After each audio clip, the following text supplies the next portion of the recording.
watching the Arminian Minute. Although tradition does not rule our interpretation, it does guide it. If, upon reading a particular passage, you have come up with an interpretation that has escaped the notice of every other Christian for 2,000 years, or has been championed by universally recognized heretics, chances are pretty good that you had better abandon your interpretation. Those are the words of Dr. R.C. Sproul in his work, The Agony of Deceit. Allow me to alter his quote just a bit. Although tradition does not rule our interpretation, it does guide it. If upon reading a particular passage you have come up with an interpretation that has escaped the notice of every other Christian for 300 years, or has been championed by universally recognized heretics, chances are pretty good that you had better abandon your interpretation. I believe that Sproul's advice is actually very sound here, and it's sound regardless of whether it reads 2,000 years, his rendering, or 300 years, which is my rendering. The point is, if one comes up with an interpretation of a passage that was not believed upon by any early Christians for many, many years before, then, as Sproul said, chances are pretty good that you had better abandon your interpretation.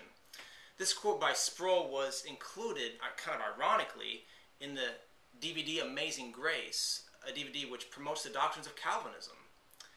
And as we'll see, if only these Calvinists would follow their own advice, well, I believe the church would be much more unified in its view of the doctrine of salvation. When one seeks to find an early historical witness to the central tenets of Calvinism, particularly unconditional election, limited atonement, irresistible grace, and perseverance of the saints, they are faced with the reality that prior to the mid-4th century AD, no one on record taught these specific doctrines. Such doctrines then were absent from the thinking of the primitive church.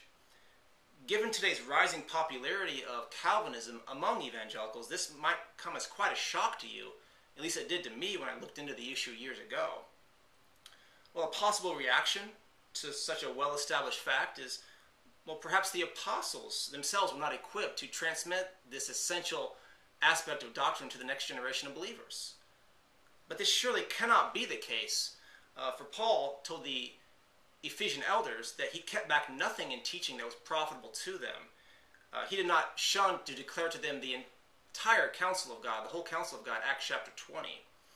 He told his younger protege Timothy, the things which you have heard from me in the presence of many witnesses, commit these to faithful men who will be able to teach others also. Jude as well urged the Christians in his book to contend earnestly for the faith which was once for all delivered to the saints. So the idea that the apostles failed to effectively pass on an essential aspect of Christian doctrine to the next generation of believers, well, that really doesn't hold much weight when we really examine the scriptural record. Well, but maybe the primitive church simply failed to grasp the Calvinistic leanings of the apostles. Yet, weren't the early Christians as eager to learn as we are today? Was it not their goal as well to be good stewards of the apostles' doctrine?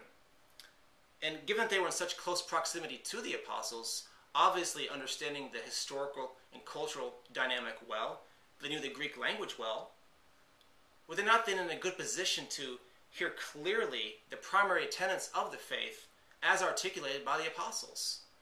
Well, I believe that they were indeed. Irenaeus, a Christian leader who lived in the 2nd century, was a disciple of Polycarp, who was a disciple of the apostle John. He often appealed to apostolic tradition in his writings against the Gnostics of his day. As author Tim Warner has noted, he saw the complete agreement between the preserved doctrines of the various independent local churches as proof that the Christian faith was preserved intact in his day. And that the early church during this time did not promote unconditional election, limited atonement, irresistible grace, and perseverance of the saints, but that they in their writings expressly refuted such views.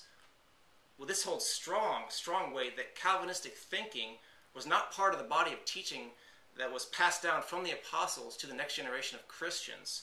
And if this is so, it is not, in my humble opinion, what we should be passing down to our brothers and sisters in the church as well.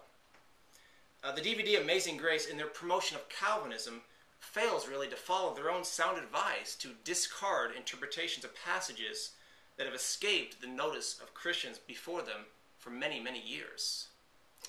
Thank you for watching the Arminian Minute.